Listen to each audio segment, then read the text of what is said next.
Vou compartilhar aqui a tela para a gente ver o simulador, né?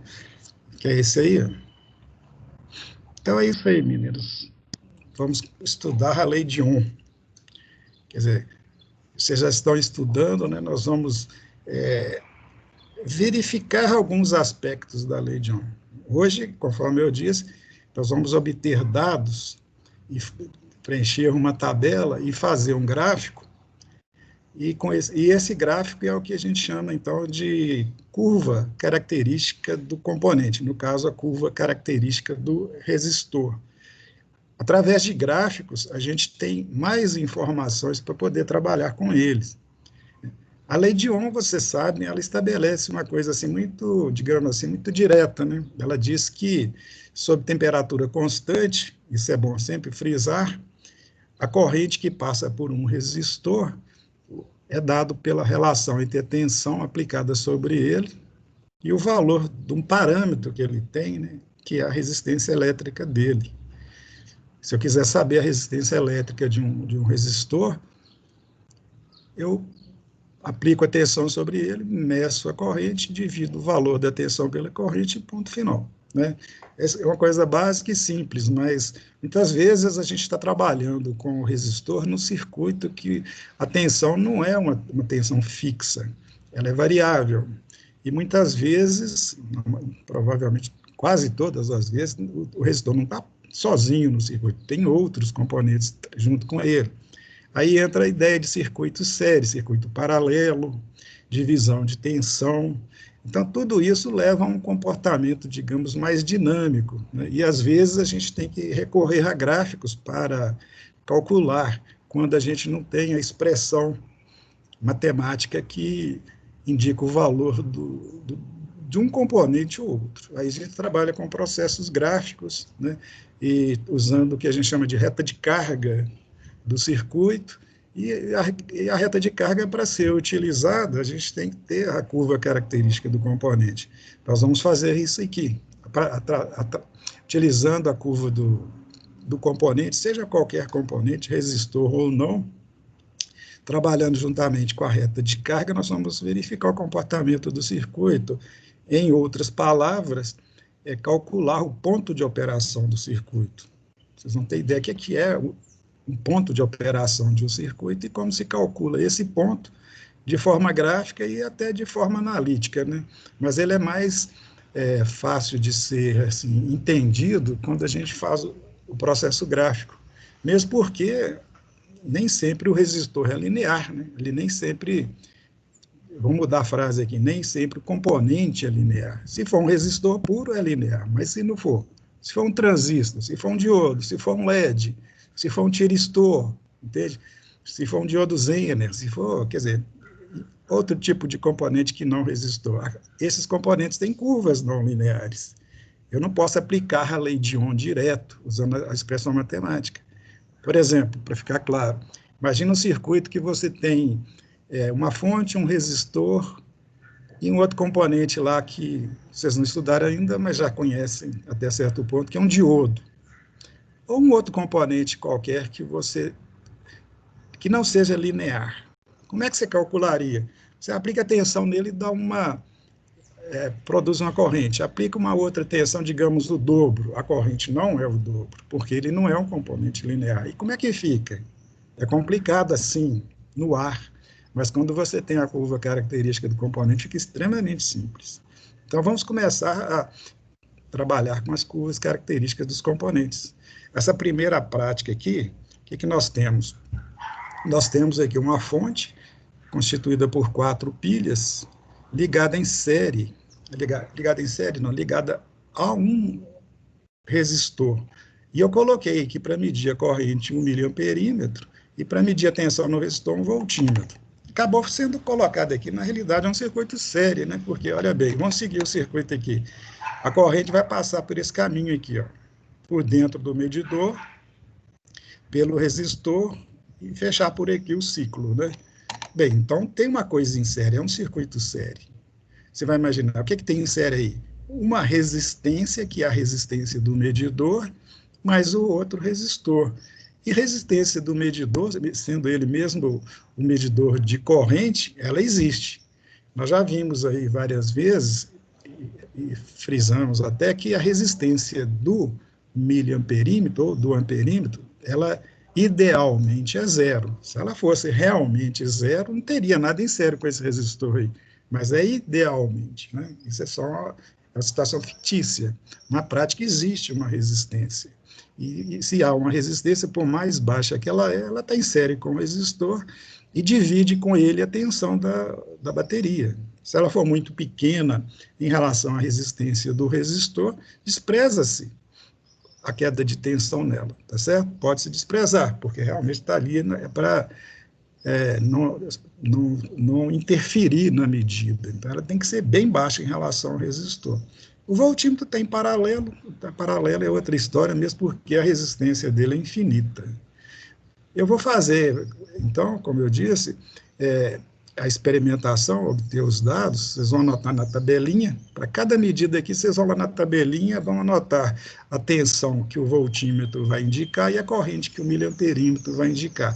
Fazendo isso para alguns valores, isto é, para esse aqui, 6 volts, depois eu vou mudar o cursor aqui para 4,5, depois para 3 e depois para 1,5. Então, para os valores, esses valores, nós teremos correspondentemente uma queda de tensão ou uma tensão nos terminais do resistor e uma corrente marcada pelo medidor de corrente, que é o miliamperímetro. Então, eu vou simular o primeiro aí. Ó. Nós temos aplicada a tensão total, tá nos extremos, né? O medidor de corrente está ajustado para a escala de 20 miliamperes e está marcando uma corrente de 3 miliamperes. Aí vocês vão anotar que, para essa tensão aqui, ó, que está lá no resistor, de 6 volts, a corrente que vai circular é de 3 miliamperes. Obviamente, né, vocês já viram aí, se for aplicar direto a lei de Ohm, já dá para saber qual que é o valor da resistência, né? Como que faz? Pega o 6 e divide por 3, já sabe o valor, mas eu não estou interessado hoje somente no valor. Nós queremos a curva que mostra, e vai mostrar de maneira indireta esse valor. Então, vou fazer para outros valores de tensão aqui para vocês comprovarem que não importa a tensão que eu aplique no componente, a resistência dele não vai mudar. Observe agora, o que nós fizemos? Eu passei para quantos volts aqui? Ó? 3 pilhas de 1,5, dá o quê? 4,5. E a corrente caiu para 2,25. Né? 2,25 também é um fator, é uma corrente que é dado pela relação entre essa tensão aplicada e a resistência dele, que seja calculada aí, tem certeza. Não é isso? Está anotado? Vamos repetir a mesma coisa agora para uma outra tensão. Eu vou pôr só 2 pilhas agora em série. Ali. Obviamente, vai ter uma tensão de 3 volts. Está aí, ó, a tensão de 3 nos terminais do resistor e uma corrente de 1,5 miliamperes. Vocês devem estar observando o seguinte, o medidor de corrente, ele não está interferindo no valor da grandeza, ou está sendo desprezível a interferência. Isso por quê? Porque a corrente está muito pequenininha, cara. Uma corrente pequena passando pela pilha, e a pilha está ajustada para ser uma pilha ideal, né? Não tem ou não produz queda de tensão. Né? Na pilha não produz, e o medidor poderia produzir, mas uma corrente pequenininha passando por ele, quer dizer, 1,5 miliamperes, passando por uma resistência interna dele tão pequenininha, dá uma tensão tão pequena. Se a gente fosse perfeccionista, e é sempre bom, não é defeito, eu poderia até verificar se há alguma quedinha lá, nem se registra, cara. Eu estou usando a escala de 2 mili, né? Eu estou vendo que dá 1.500 mili, quer dizer, não está tendo queda nenhuma no medidor. Tá, digamos assim, muito bom. Não era para ter mesmo, não. Vou voltar aqui para a escala de 20 de novo, que é a escala que eu estou mantendo ela padrão, e vou fazer a quarta medida, quarta medição para aquele componente, aplicando só uma pilha. Olha aqui, ó. Só tem uma pilha. Aí como que fica? Já dava para prever os valores, né? A tensão que vocês vão notar na tabelinha é 1,5 e a corrente 0,75. Bem, de posse desses valores, depois vocês vão traçar um gráfico sempre fazendo o seguinte: no eixo vertical vocês vão colocar os valores de corrente e no eixo horizontal os valores de tensão, que são esses 4 valores que nós medimos aí. Agora, como fazer isso? Vocês vão fazer da maneira que vocês quiserem fazer. Vocês podem usar qualquer programa, pode usar o Excel, né? Pode usar, igual um aluno de manhã perguntou, aquele da matemática que vocês estão usando lá, esqueci o nome dele, desde que você consiga traçar o gráfico, né? Se não tiver, faça um gráfico no papel quadriculado e cola. GeoGebra, isso, obrigado. O GeoGebra, né, que você já deve estar bem familiarizado com ele, pode ser também. O importante é fazer o gráfico, beleza? Pode até fazer sobre esse desenho aí que eu coloquei no roteiro de vocês aí, fica à vontade. Não faça gambiarra, é o que eu sugeriria e pediria, né? A gente deve sempre fazer da melhor forma possível. Tá certo, senhor? Professor, licença, você pode repetir A2 e A3, por favor? Claro, com prazer. Então, vamos fechar aqui, né? A 2 é a do 3 volts. É essa aqui? Não, é essa aqui, né? É essa aqui, não é? Isso, acho que sim. Pera, meu vídeo tá lento. Tem que esperar para eu... Né? Porque vocês É precisarem... essa aí, A2 e a próxima também. Tá, é só vocês falarem que é importante vocês verem isso aqui. Olha, na de 2, a corrente foi 2,25 miliamperes e a tensão 4,50. Tranquilo? Vou passar para 3. Posso? Só faça isso aqui. É bom vocês verem a gente mudar a posição aqui para ver o que nós estamos fazendo, né?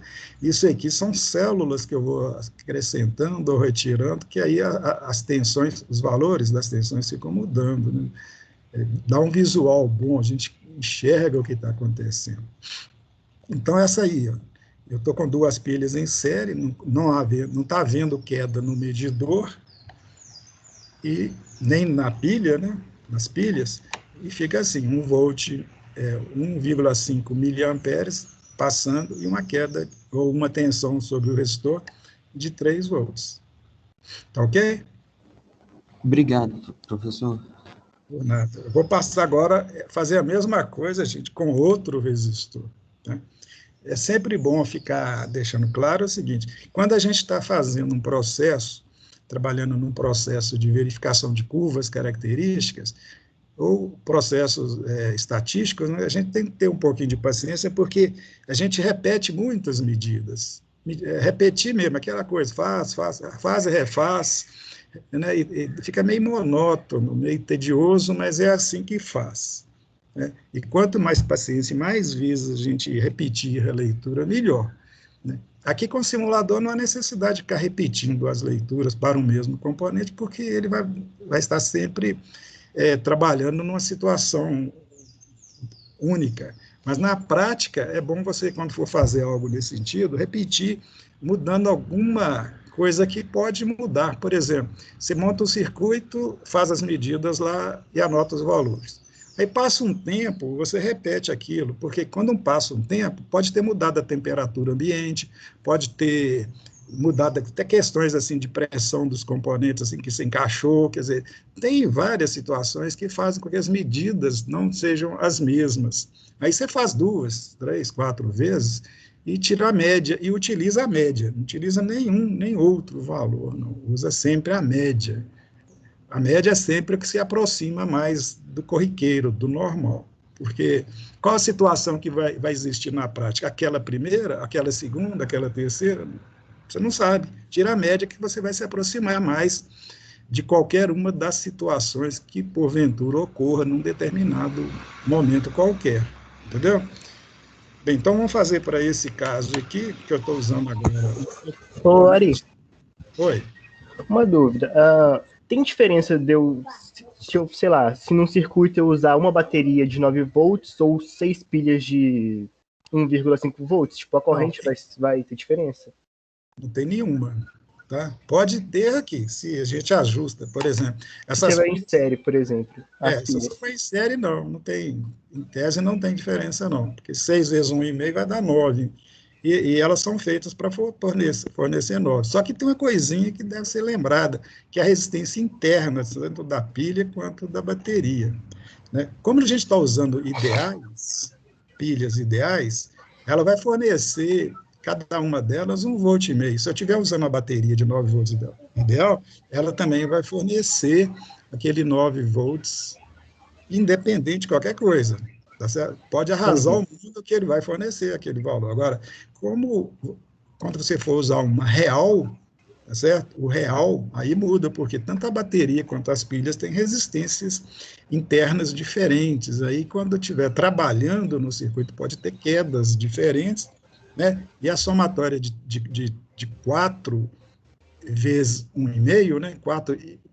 Somatória de 4 igual a 1,5, que vai dar 6, né, no caso que você falou aí, 6 de 1,5 que vai dar 9, fica diferente de uma igual a 9, porque cada pilha de 1,5 vai ter uma queda X, elas vão se somar, e nem sempre a bateria de 9 vai ter aquela mesma queda, então vai haver essa diferença. Mas nos casos que a gente está trabalhando com modelos ideais, ou em casos que as correntes não são tão grandes que forcem nem a pilha, nem a bateria, nem as pilhas, né, nem a bateria, não faz diferença nenhuma, tá? Zero diferença. Pode usar um caso ou outro que vai ficar os 9 volts lá e confia que seja 9, tá? Se você quiser ver aqui, ó, essa pilha aqui eu ajustei ela antes para ideal, tá bom? Então ela vai eu estava com dúvidas porque eu estava pensando nos controles, por exemplo. Nos controles usa-se 2 pilhas de 1,25 volts. Aí eu fiquei, tipo, não era mais fácil usar uma bateria de 3 volts? Essa questão, eu não sei te responder por que não usaria. Pode ser que, eu acho, vou sacar aí, que uma pilha de 2 pilhas de 1,5 deve ser mais barato que uma bateria de 3, tá? As baterias são mais caras. Entendeu? Tem isso também. Isso é bom. E também tem as dimensões, né? Às vezes você acomoda mais fácil lá no aparelhozinho, 2 pilhas pequenininhas, bem juntinhas, do que aquele pack de bateria, né? Mas isso aí, cada caso é um caso, e justifica-se muito pelo projeto do aparelho, né? Mas, tecnicamente falando, tanto faz, tá? Usar de 3 ou de 2 de 1,5 ou uma de 3, entendeu? Mas Entendi, a pergunta obrigado. legal, a pergunta. Bem, então vamos simular esse caso aqui. Olha agora o que aconteceu, gente. Vocês vão ter informações agora que vão ilustrar a situação para vocês. Olha, eu estou ligando 4 pilhas, em tese 6 volts, né? Vai circular uma corrente cujo valor é esse aí, olha o valor da corrente, 11,98 miliamperes. E a tensão não foi 6, foi 5,99, entendeu? Por quê? Está tendo uma queda no circuito. Está tendo uma queda desprezível no circuito, mas está tendo. E ela é causada porque se as pilhas estão gerando cada uma 1,5, e eu já mostrei para vocês que elas são ideais, eu posso aceitar que seja de 6, né? Mas não está chegando 6 lá no resistor, porque está ficando um pouquinho no medidor. Tá certo? Por que está ficando agora e não ficou antes? Porque agora a corrente não está tão pequenininha lá, olha aqui. Antes está dando a corrente pequenininha, vocês lembram os valores medidos antes? Isso foi produzido por quê? Porque agora o resistor que está aqui é menor do que o resistor usado na prática anterior, né? O primeiro item.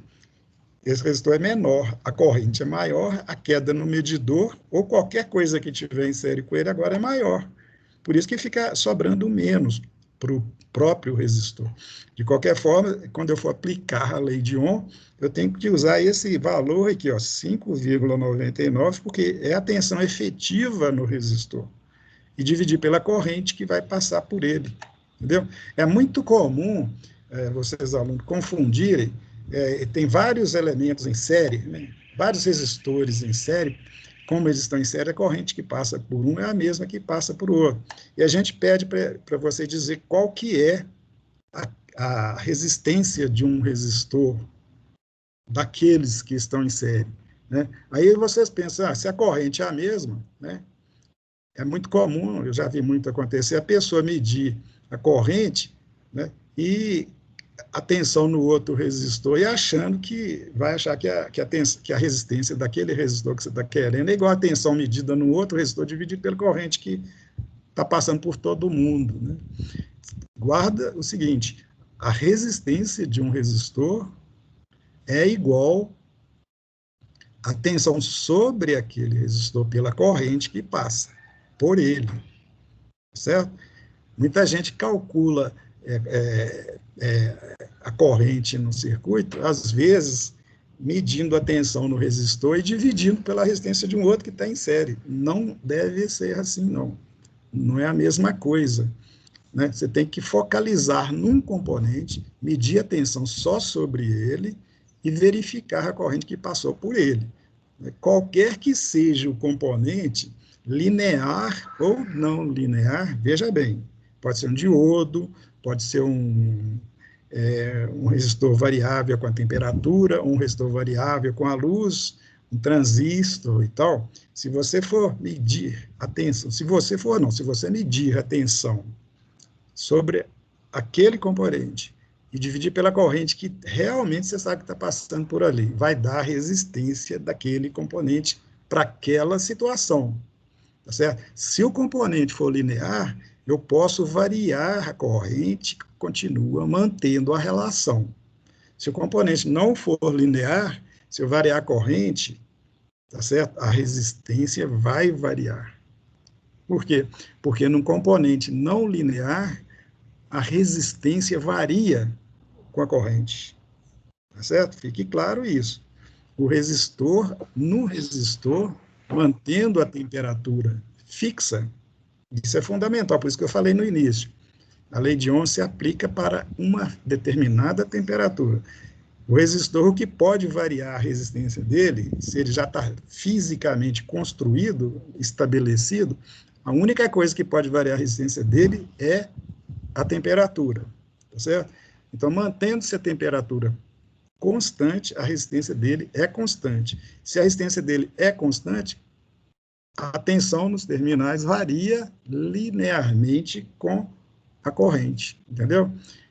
Caso contrário, não acontece isso. Por exemplo, se você tem um resistor variável com a luz, você aplica uma luz sobre ele, ele vai ter uma resistência. Se você aplica outra luz, outra intensidade de luz, ou outra frequência de luz, dependendo do caso, outra cor, ele tem uma outra resistência. Aí mudou a resistência, entendeu? Mudou. Se mudou, o componente não é um componente linear. O único componente de resistência linear que eu conheço é o resistor. Os outros componentes, que não são lineares, podem ter regiões de funcionamento da sua curva característica que sejam lineares. Nós vamos falar isso muito na aula que vem, daqui 2 semanas, certo? Vocês verem por que é importante a gente traçar o gráfico da curva característica para saber se a região é linear ou não, se naquela região a corrente vai variar linearmente com a tensão ou vice-versa. O estudo dinâmico do componente, ou o estudo gráfico do componente num circuito, é muito importante. E nós estamos começando a fazer isso hoje com o componente mais simples, que é o resistor, tá certo? E eu estava dizendo aqui, ó, voltando aqui, que agora nós temos uma tensão aqui, que eu estaria, né, achando que seria 6, né? 6 volts, e foi diferente. Apesar de que está arredondado, e na hora está arredondado, não. Na hora que você for fazer o gráfico, você pode arredondar, não tem problema nenhum. Qual a diferença de 5,99 e 6? Não precisa considerar, pode considerar que não há essa diferença. Aí, na hora de fazer o gráfico, considera 6, tudo bem. A diferença é extremamente pequena. Mas vocês estão vendo que tem diferença. Só que essa diferença não é por causa do resistor, é por causa do que está em série com ele aqui, que é o miliamperímetro, que agora apresenta uma queda que eu estou percebendo. Pequena, mas eu estou percebendo. Por quê? Porque a corrente já está alta, né? Uma corrente alta ou relativamente alta, passando por uma resistência muito pequena, já tem algum efeito que eu posso até perceber. né? Mas, para frente, nós vamos fazer com resistências menores, vocês vão ver que se percebe mais ainda isso aí. Mas agora eu vou passar para o segundo ponto, que é para 4 volts e meio. Olha aqui, ó. 4 volts e meio é menos tensão, menos corrente, e esse efeito que a gente chama de efeito de carga fica menor. Tá? Olha aqui, ó. 4,5 ficou 4,49. A diferença ainda está aqui na segunda casa decimal, ainda não se percebe, mas vamos anotar os valores aqui. É 4,49 a tensão no resistor. E a corrente, 8,98. Você já deve ter calculado o valor desse resistor, né? Quem é que calculou aí? Quem me diz o valor? Estão com vergonha de falar, gente? Ninguém está vendo vocês, por que vocês estão com vergonha? 4,49 dividido por 8,98. Bem, depois vocês calculem. É 2, professor? 2, 4,49. 0,5. Ah, 0,5 o quê? Quilômetros, metros, amperes. 0,5 ohms. Não esqueça que você está dividindo por miliamperes, hein? Volt por 8,9 mili, que é 10 a menos 3. Aí, dá uma ajustadinha no valor, quanto que deu? 0,0005 ohms? Não. Isso aí é 0,005 ohms, é quase um curto-circuito, né? Se não for curto-circuito. Pensa bem, 4,49, põe na máquina aí. Divide por 8,98. Quanto que dá? Se eu estou dividindo por milho, eu tenho que multiplicar por 1000. O milho está no denominador. E ele passando para cima, o menos 3 fica mais 3. Então fica o valor que vocês vão medir vezes 10 a terceira. 500. Isso, exatamente, 500 ohms. Então, nós estamos com um resistor baixinho em relação ao anterior, né, gente? O anterior, não sei se nós calculamos junto aqui, deu 2K. Então, o resistor agora é menor. As correntes são maiores, proporcionalmente. Tá certo? É isso. Vamos fazer agora mais um valor, porque eu já acho que eu estou falando demais. Se eu continuar falando muito aqui, não vai dar tempo de fazer a prática toda. Olha aí. Esperado, né? 2,99 dividido... Veja bem, olha, pega a maquininha aí, 2,99, que é o valor da tensão que está sobre ele, dividido por 500 ohms, que é o valor que nós já sabemos que ele tem. Quanto que vai dar? Tem que ser esse valor aqui. Arredondamentos à parte, não é isso? Se quiser, usa 3 aqui, usa 6 ali.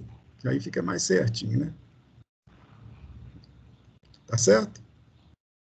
Posso passar para frente? Mais um item aqui. Vou usar 1,5. De cara para simular aqui, ó, vocês vão ver que a tensão vai ser quanto? Olha lá, 1,5. Por que agora não está lá 1,49 alguma coisa, gente? É uma Porque pilha a só. corrente é baixa. Exatamente por isso. Porque agora, essa corrente baixinha aqui, ó, não produz queda de tensão aqui a ponto de interferir nesse valor que está aqui. Ó. Entendeu?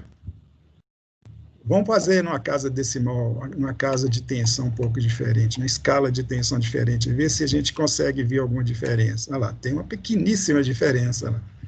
Aquele 1,5, na realidade, é 1,497, ou 1.497 milivolts. Nessa escala aqui, já ele arredonda para a gente, como nas outras escalas também já estava arredondando, né? Mas o que importa, gente, é isso aqui. Ó. Quando a corrente pelo medidor de corrente fica muito pequenininha, o efeito de carga que ele oferece é tão pequeno que a gente nem percebe aqui, ó, em escalas normais. E quanto menor a corrente, menos efeito ele vai produzir. Entendeu? Mesmo sabendo que eu estou na escala, estou usando um resistor de 500 ohms, mas a corrente está bem baixinha, 3 miliamperes, né, arredondando, muito pouco. Vamos fazer para o resistor 3. Você já deve estar cansado, né? Outro valor de resistor agora, né, 6 volts ficou sendo 5,98 aqui. Já tem uma quedazinha menor, maior um pouquinho do que no caso anterior. Já dá para ter tipo assim, uma suspeita que esse resistor é menor, porque o outro foi 5, se não me engano, 5,99. Já teve mais queda. Olha a corrente que está circulando aqui, ó. 18,13. Corrente maior, razoavelmente maior, tem uma queda aqui que fez com que sobrasse para o resistor 5,98 volts. Está coerente, não está? Vamos agora, desculpa.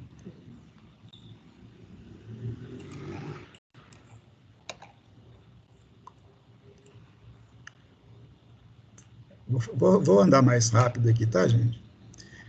Vou simular aqui, a não ser que vocês peçam para andar mais devagar, porque vocês é que mandam aí. Olha aqui, eu estou com 3 pilhas e ficou sendo 4,49. E a corrente 13,59. A pergunta que não quer calar, qual que é o valor da resistência? Eu acho que é 330. E 329, uma cacetada de coisa. 330, né? Esse vírgula cacetada que tem aí é por causa do efeito de carga. Se não tivesse efeito de carga nenhum aqui do medidor, você teria 4,5 aqui e o valor correspondente corrente aqui, tá? Esse é 330, pode pôr redondinho lá. E vocês vão ver isso pela inclinação, não vou falar isso agora, mas vocês vão ter a oportunidade de enxergar isso bem quando fizer o gráfico da curva característica do componente. Vai dar uma reta. Vamos agora para 3 volts, não é isso? Olha, o 3 ficou 2,99 e a corrente 9,6. Está ainda uma corrente não tão baixinha para não ter efeito de carga, né? Está ainda alta, por isso que não é atenção aqui, não é 3. Se fosse menor a corrente, seria 3, mas não é. Quer dizer, à medida Ari, que a gente... Oi, diga. Tipo, tem um número específico onde começa a ter queda de tensão? Quando a corrente for maior. Do medidor? Eu não sei te falar, não, porque Sim. Esse aqui é um instrumento analógico, né? No instrumento real, analógico não, desculpe, virtual, no instrumento normal, tem queda de tensão sempre, tá? Sempre, porque para ele medir a corrente, qualquer instrumento, né? Tanto digital quanto analógico, mas no caso do digital, como é que ele faz isso? Na entrada dele, lá dentro dele, tem uma resistência muito baixinha. Certo? Quando você faz circular uma corrente naquela corrente muito pequenininha, ele apresenta, usando a própria lei de Ohm, uma queda de tensão naquele resistorzinho muito pequenininha, tá certo? Aí, aquela tensãozinha, internamente, é amplificada, ela é aumentada, porque o valor é muito pequeno para produzir algum efeito nos componentes eletrônicos. Então, ela é amplificada e depois convertida em sinal digital e depois apresentada lá, a medida lá no display, entendeu? Então, sempre tem, porque se não tiver, por menor que seja, se não tiver, ele não capta nada, e ele não amplifica nada, e ele não mede nada. Então, o próprio processo de medida lá dentro, que tem dentro do instrumento, demanda, né, exige a existência de uma tensãozinha. Portanto, tem que ter uma resistência, né, vamos chamar assim, para ele poder fazer aquilo. Quanto melhor o instrumento, em termos de qualidade, entenda, mais caro é o instrumento, menor é aquela resistência que está lá dentro, que a gente chama de resistência interna, né? Aí ele vai ser mais caro, por quê? Porque ela sendo muito pequenininha, né, que mais adequado para você pôr no circuito, você não quer que o instrumento interfira no valor, então, quanto menor a resistência interna dele, para medir corrente, melhor. Só que, como ela é muito pequena, precisa de ter bons amplificadores lá dentro para ela poder ser, digamos assim, percebida e transformada, né, através de um conversor analógico digital em impulsos, né, para depois ser trabalhada e transformada em medida, né? E apresentada no display, entendeu? Um instrumento analógico, que esse que tem ponteiro, não tem esse conversor, não tem essas coisas todas, mas tem que circular uma corrente por uma bobina dentro dele, e essa bobina, quando circula a corrente, ela cria um campo magnético, e esse campo magnético faz o ponteiro defletir, quer dizer, mudar de posição. Então, se tem aquela bobina, a própria bobina tem uma resistência interna, pequenininha, mas tem. Então, todo instrumento tem uma resistência interna, tá? Difícil a gente... difícil não. Como eles têm, né, a partir de zero, qualquer valor de corrente a partir de zero já dá efeito de carga, entendeu? Pequenininho, desprezível, ótimo, né? Mas vai dar. Agora, o digital não, desculpe, o simulador, né, o virtual, eu não sei te falar porque a gente nem tem como saber, né? Que hora que ele vai apresentar um efeito que eu vou poder enxergar, como nós estamos fazendo aqui. Não tem como saber, não. Se você quiser, a gente pode fazer gráficos e determinar, mas não há necessidade de se preocupar com isso, não. Entendeu a resposta? Entendi. Ô, professor, Obrigado. Oi, filho. esses dados é para estar anotando no relatório da unidade 4, aula 2, não é? Aula Ou 1. é na aula 1? Na Mas é 1, porque 2... porque na 1 só tem espaço para três sim. anotações e está falando de lâmpada. Beleza. Foi bem você ter... Obrigado aí por ter lembrado, eu esqueci de falar. É que quando eu fiz esse material, mandei para vocês, eu estava pensando em fazer só com uma resistência, no máximo 2. Aí eu pus poucas tabelinhas lá, entendeu? Vocês desculpem, tá? É só você copiar a tabelinha, eu peço vocês para fazer isso, dá um Ctrl+C, Ctrl+V lá nas tabelinhas, no Word lá, e copia. É uma tabelinha para cada componente, tá certo? Entendi. É porque eu tinha ficado nessa dúvida, porque ele só tem É, espaço para 3 e está falando de lâmpada também, eu fiquei meio perdida. Você tem razão, é isso mesmo, você tem toda a razão. É porque eu não coloquei lá, não. Às vezes eu fico com preguiça de colocar também, às vezes fico sem tempo, às vezes eu mudo alguma coisa na prática, às vezes você dá prática para uma turma e depois acha melhor fazer com mais componente para outra, e mudar lá no Moodle ou no Siga, né? Às vezes nem justifica muito, que as pessoas nem vão ver a mudança lá, aí eu prefiro falar durante a prática. E às vezes eu esqueço de falar como aconteceu hoje, entendeu? Bem, agora, a mãozinha do... Isso. Olha aí. Observe aí, ó, eu estou usando uma pilha só, a tensão é 1,5 volt e a corrente 4,53. Observe que já tem 1,5 volt, né? Praticamente não tem efeito de carga, né? Eu só consigo ver se tem efeito de carga se aumentar a escala de tensão aqui, ó, diminuir a escala de tensão que eu fiz aqui, ó. Então, teve um efeitozinho, né? Pequenininho, cara. 1,5, né? Ou 1.500, dá com o quê? 1.495. Já tem percebido aqui. Às vezes a escala não mostra, mas tem, né? Vou deixar quieto ali, né? Então, nós estamos com 1,5 volt sobre o componente e uma corrente de 4,53. Tá certo? Vamos dar mais rápido aqui. Senão não vai dar tempo de fazer. Opa, desculpe. Olha bem, liguei aqui sem pensar, já pus logo uma coisa aqui que vocês vão me responder. O que aconteceu? A corrente deu um tracinho ali e a tensão deu 5,98. Isso para o quarto resistor. Obviamente é por quê? Porque está tendo excesso de corrente, né, cara? Na escala de 20 miliamperes, a corrente lá vai ser maior que 20 miliamperes. Aí eu passo para a escala de 200, cara. E a corrente passa a ser 22 miliamperes, 22,1 miliampere, e a queda de tensão, e a tensão no resistor, 5,98, quer dizer, caiu um pouquinho, né? Tem dado 5,9, 99, está tendo um efeito de carga razoável, quer dizer, é uma indicação que a resistência agora é menor ainda, né, do que as anteriores. Observe que essa resistência que eu estou colocando, então, cada vez menor. Está anotado? Fechou. Passei para 4,5.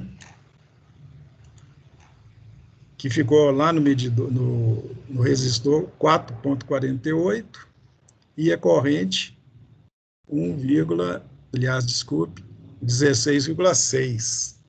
Ainda é uma correntezinha grande, né? Tem efeito de carga aí, ó. O 4,5 ficou 4,48. Esse aqui é o quarto resistor? São 4.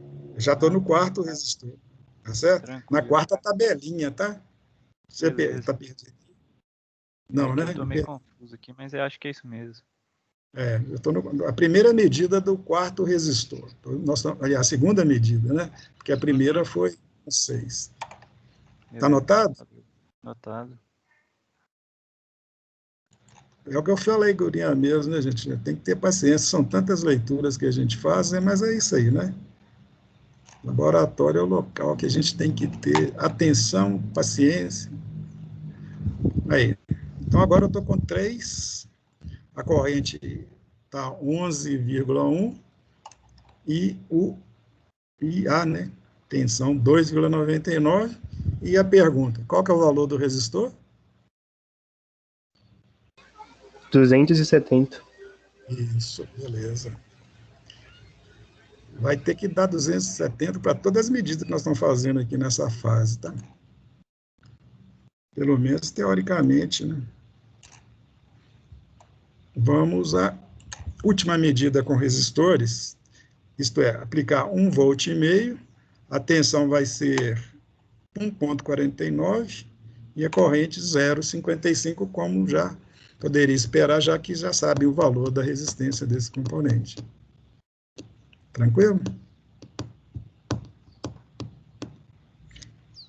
Vamos agora à lâmpada.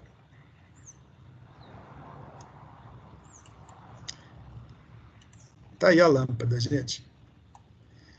Antes de fazer a experiência usando uma lâmpada, eu vou dizer o seguinte, a lâmpada, uma lâmpada real, chamada lâmpada incandescente, ela tem uma coisa aqui, acho que eu já até comentei com vocês, tipo uma serpentina aqui, ó, que é o chamado de filamento dela. Esse filamento é feito de, geralmente, tungstênio ou ligas, né? E quando circula a corrente por ele aquece a temperaturas elevadíssimas e se torna incandescente, por isso que a lâmpada é chamada de incandescente. Quando ele atinge essa situação de incandescência, ele emite luz, e a quantidade de luz é proporcional à temperatura que ele atinge, que é proporcional à corrente que vai circular, aliás, de uma forma quadrática, que é uma coisa que eles vão estudar mais na frente, mas podemos dizer que quanto maior a corrente, maior a temperatura, maior a quantidade de luz. Além disso, ele tem dentro desse bulbo dele, se chama de bulbo dele, um gás, geralmente um gás inerte, que tem várias funções. Uma delas é evitar a oxidação dos elementos que se aquecem, né? Porque quando você aquece muito o material, ele oxida, e com isso a vida útil dele cai bastante, né? Fica muito baixa. Aí, para evitar essa oxidação, coloca esse gás inerte lá dentro. Além disso, esses gases, eles se excitam, né, com bastante facilidade, né? E gás excitado é aquele gás cujos elétrons das últimas camadas, ao receberem energia, no caso energia térmica, eles passam para camadas mais externas e depois voltam, porque há uma tendência natural de voltar ao seu nível de valência. Nessa volta, eles emitem luz. Todo elétron, quando volta para a camada original, ele sai da camada original por algum motivo, né? Ele recebeu algum tipo de energia e vai para a camada mais externa. Ao retornar, ele devolve aquela energia. Só que ele sempre vai devolver em forma de energia radiante. Isto é, ele vai emitir uma onda eletromagnética cuja frequência depende das características do material, daquele átomo. E esses materiais, esses gases inertes, eles emitem a luz ou radiação, como é que fala? Luminosa, né? com frequência na faixa visível, né? Tipo vermelho, violeta, amarelo, sei lá, depende do gás ou da mistura dos gases que estão ali dentro. Aí isso ajuda também a lâmpada adquirir aquela forma homogênea do brilho que ela produz. O brilho não é só no filamento, não, é em toda a lâmpada, principalmente no filamento, mas em toda a lâmpada, por causa do gás que tem lá dentro. Se você furar, tirar o vidro aqui e sair o gás, a lâmpada vai queimar muito fácil. Por quê? Um dos motivos é que sem o gás, né, a reação química de oxidação aqui queima o filamento na hora. A lâmpada queima na hora, entendeu? Bem, então vamos falar na segunda coisa que eu acho interessante aqui, é o seguinte: a lâmpada incandescente, ela tem dois valores de resistência a considerar. Uma é a resistência dela fria, ela desligada do circuito, que é muito baixa. E a resistência, digamos assim, do material dela, do tungstênio que está lá no filamento. Basicamente é isso. Quando você liga a lâmpada... chamada não, Tari?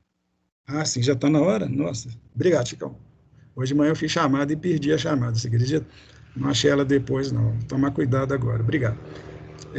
Vou fazer isso aqui mais rápido. Então, essa lâmpada, quando é aquecida, né, o material físico ali que tem lá dentro, quando ele é aquecido, eles vão aumentar a agitação térmica molecular, as moléculas vai ficar vibrando, e os elétrons daqui, que são os portadores de corrente, que vão passar por ali, vão encontrar mais dificuldade.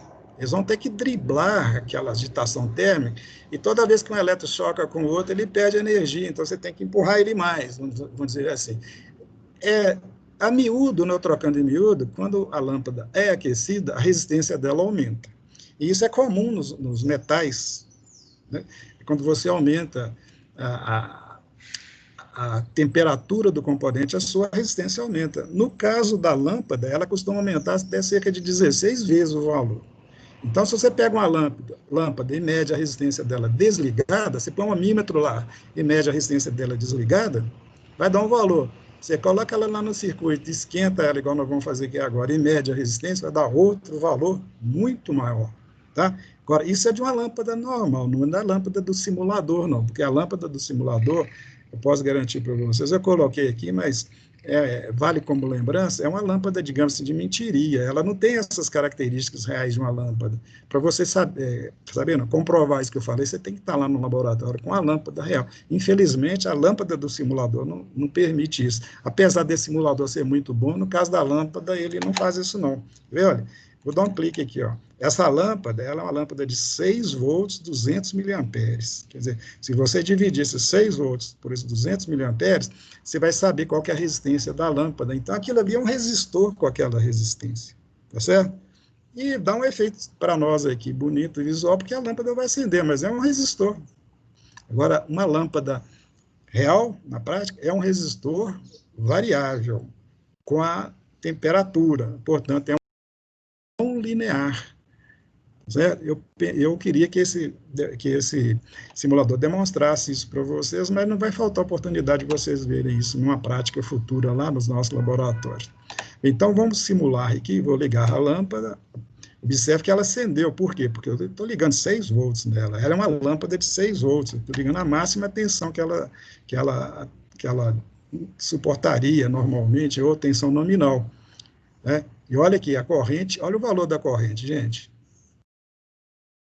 193 miliamperes, que a resistência da lâmpada é bem menor do que aquelas anteriores, né? Olha o efeito de carga. A tensão de 6 caiu para 5,8, caiu 0,20, 0,2 volts, né? 0,2 volts. É isso? Caiu bastante, concorda? Então, anote aí, para 6 volts colocado, a lâmpada acendeu, e a corrente foi 193,2 miliamperes. Simulando agora para um outro valor, menor do que o nominal dela,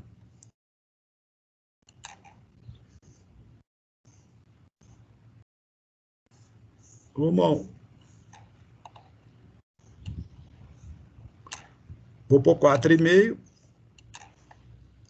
4,5 ficou, olha aqui, 4,35, né? A queda não foi de 0,2, foi de 0,15 agora. Caiu menos, mas também a corrente caiu, 144,9. Então, tensão 4,35, corrente 144,9. Para 3 volts, duas Professor, pilhas. repete o outro valor, porque você passou ele muito rápido. Tá, desculpe, tá? Desculpe, tá, filho? Pode? Você quer que repete esse ou o anterior também? Isso, só esse. Esse outro você foi mais devagar. Tá. Olha aqui, ó. A tensão foi 4,35 e a corrente 144,9 miliamperes. Legal? Tranquilo? Obrigada. Olha o brilho da lâmpada. A lâmpada ficou menos acesa, vocês lembram? Ela estava mais brilhante. Agora eu vou fazer com um valor menor de tensão, ela vai ficar menos brilhante, quer ver? Olha lá, ó. Quase apagada. Né? Vamos dizer que ela está bruxoleante, quase apagada. Né? Mas a tensão sobre ela está lá, 2,9, caiu 0,1 volt, né? Porque eu estou aplicando 3, caiu para 2,9, e a corrente 96 miliamperes, 96,7, olha aqui. 96,7.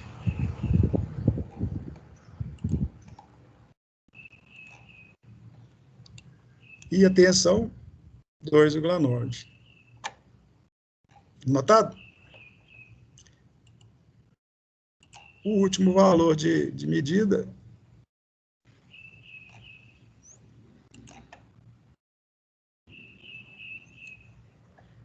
está aí, ó. Meio passou para 1,45, quer dizer, o efeito de carga foi menor ainda, vocês estão percebendo, cara?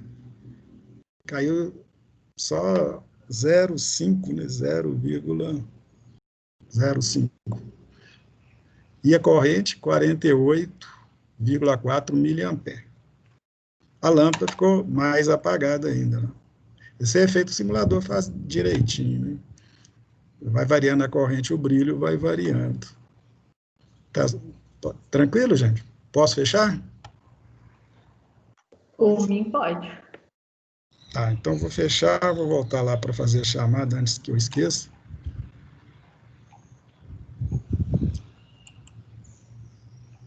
Oi. Antes que o Chico me xingue, né? Baixar a lista de presença. Espero que esteja baixando. Estou clicando aqui, não quer baixar.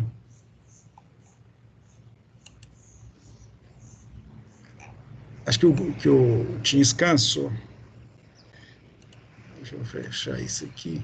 Você olha no navegador em downloads. Com a data de hoje. Não entendi, Chico. Ah, sim, vai para lá, né? É. Deixa eu ver se foi.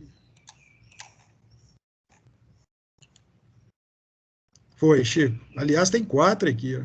Acho que cada clique que eu dei aqui foi uma. Então, de manhã não foi. Tá legal. Então, voltando. Ô, gente, então é isso aí. Tem alguma pergunta a fazer? Beleza. Não tendo, eu vou fechar a aula, parar a gravação.